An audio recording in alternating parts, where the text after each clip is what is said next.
You're listening to episode number 24 of the Fearless English podcast.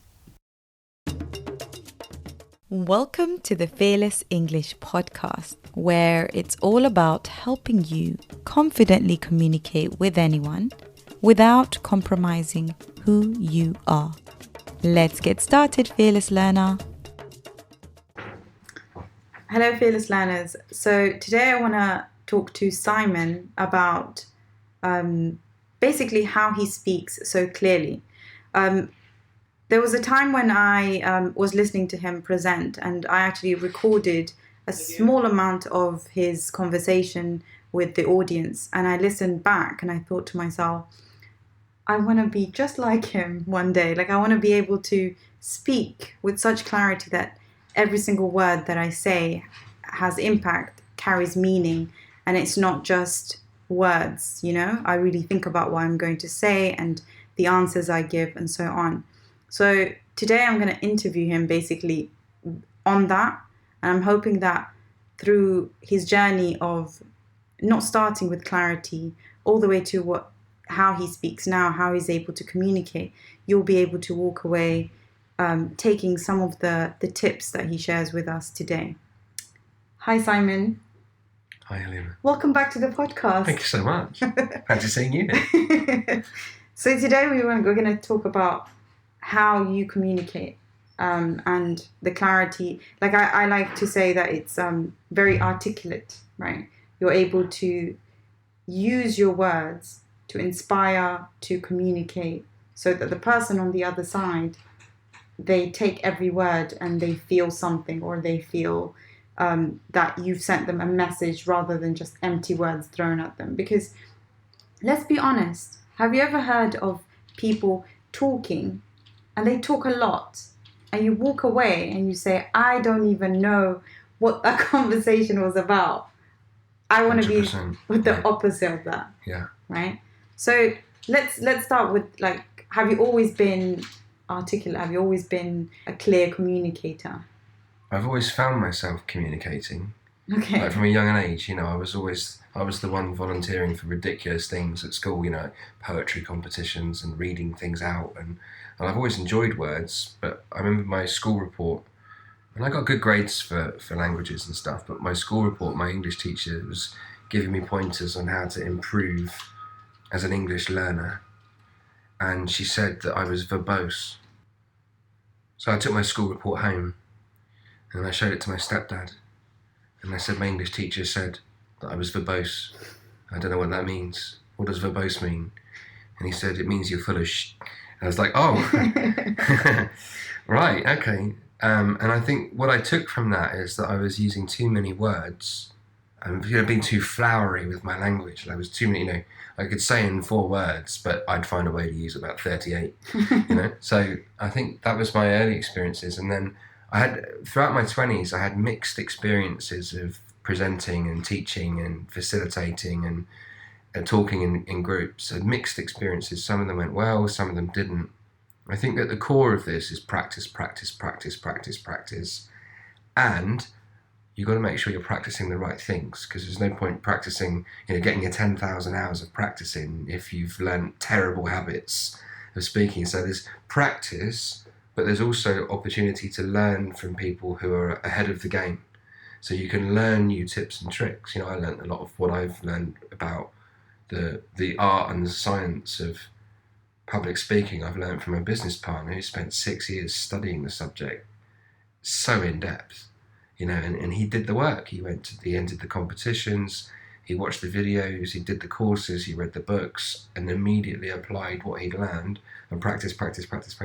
Now, I took the lazier route, which I let him do 6 years of learning, and then I cherry-picked the bits that matched my personality and built that into my style, and then practice. So I've, on the shoulders of giants, I've built my stuff on the work of other people. So I guess where clarity has come from more, I think up until 2 years ago, I'd have said it's come from just experience. I'm no spring chicken, Halima. I've been around a bit. It's not my first rodeo.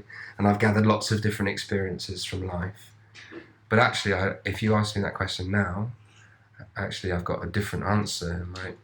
my answer has come, and this is what I'd encourage your listeners to do, is to talk from the heart, not from the head. Clarity comes from not being up in your head with all the anxiety of what am I going to say, what are they going to think of me, oh no, I'm standing in front of people, uh-oh, what if I don't get this job interview, what if I say the wrong thing, what if the phone call doesn't go how I want it to go, what if they don't even pick up the phone, da da da da. You know, I used to have a head full of bees, like many of us do, but the moment that I stop having a head full of bees and show up in the present moment and talk from the heart and just connect with who I really am, the words, just as they are now, and I'm looking at you now going, the words that I want to say are coming from my heart. That's the key to speaking with clarity, is shoot from the heart. And how do you get from the head to the heart, I guess? Like, how do you, I guess, do that? Yeah, it's a great question. I found a few fast paths, a few shortcuts. I can give you the shortcuts. The shortcuts are breathing. Massively helps. Can highly recommend breathing. Because when we're anxious, we tend to hold our breath. Uh-oh. You know, so, breathe deeply. And the other thing about breathing is it brings you to the present moment. It's impossible to breathe tomorrow morning at 11 o'clock until you get to tomorrow morning at 11 o'clock. So if you breathe now, that's nature's strongest sign that you're alive in this present moment. So breathe deep. Act in the service of others, full of love and heart for somebody else. What is it that I could say right now that will help me deeply connect with the person that I'm speaking to? And my favourite app for the human mind, Curiosity 2.0, is be really curious about people and ask questions and invite questions, and it just helps you to connect with people on a deeper level. I love that. So it's you're taking the spotlight away from you and you're putting it on someone else. We think about our own lives and our own ego, wants us to think about. We think about things way too much. We're always thinking about ourselves and what I need to do more of and less of, and how do I do this and how do I do that and what am I going to do about this? I, me, I, me. We entertain that too much, and of course, what does that lead to? It leads to fear and anxiety because we overthink. Can I read something to you? Yeah. I have this amazing mentor who's from Sweden. His name's Tobias, and we had the most beautiful conversations.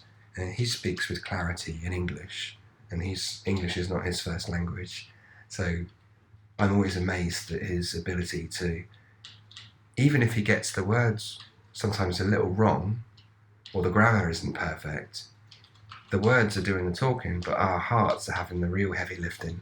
Yeah. He's shooting from the heart, but you're having a heart to heart. I love that expression, because that's how to speak with clarity, is have heart to heart with people, because they know where you're coming from. They can feel you. It's not just about hearing what you say. And one of the things in our conversation, this is what will prevent you from speaking with clarity, is overthinking.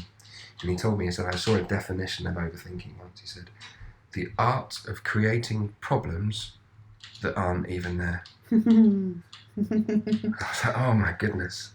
I like that a lot. The years I spent overthinking, and I bet many of your listeners and anyone that listens to this will be familiar with the word overthinking. And I bet every language has got a version of what overthinking is, right? Just for the people that are like, wait, I've never heard of this term before, could you tell us a little bit about what do you think?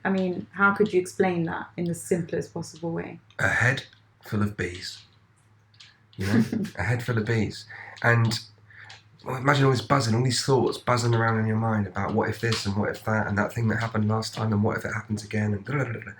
All of these thoughts going around in our mind. Now, overthinking is a bit like putting a stick in your ear and stoking all of the bees so that they fly around even more. The chances of getting stung if you put a stick in a bee's nest increase dramatically. Like imagine you reaching into a nest, a hive, into, you know what I mean, nests, Yeah. hives, I'm not a bee expert. If you put a stick into a beehive and stir it up, the bees are going to fly around even more, they're going to get cross, you're increasing the chances that they're going to sting. If you take the stick out of the beehive and let the bees go about their business, they're just thoughts. You don't have to listen to them. They're just thoughts going around in your head. Just let the bees calm down. And when the bees go about their business, they make honey. Love that. That's such a great explanation for overthinking. Gosh. So the idea is let's go back to the quote. If you could read the quote again, because I think that was brilliant. The way he.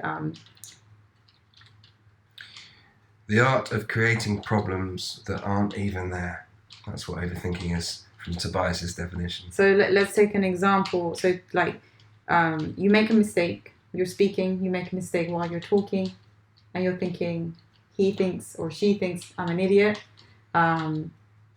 I should never speak again. Why am I even bothering?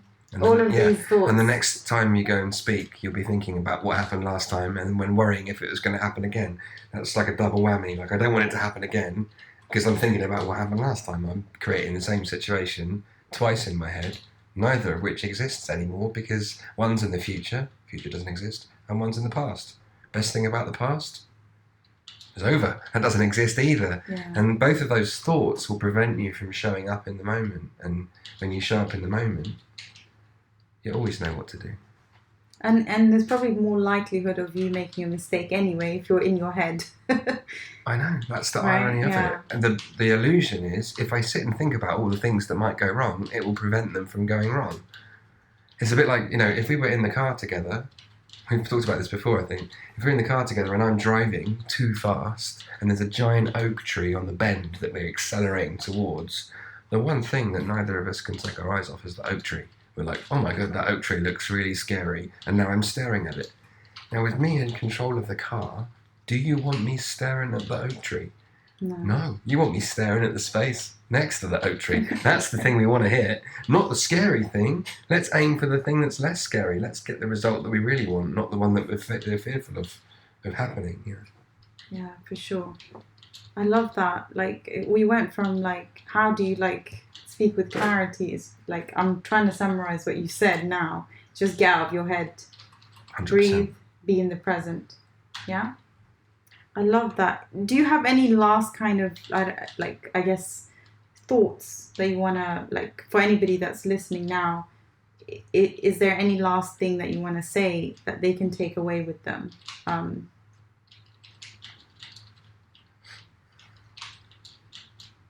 Be calm. Be peaceful. And then the right words arrive from somewhere else. Some other place. Thank you so much, Simon. That was amazing, as usual. I feel like I need to have him regularly come on to this podcast. If you guys agree, let me know. I need proof. I see what's going on here. Thank you so much, Simon. I'm sure everybody absolutely loved this episode. Hopefully we can have him on again. All right. Thank you, everyone.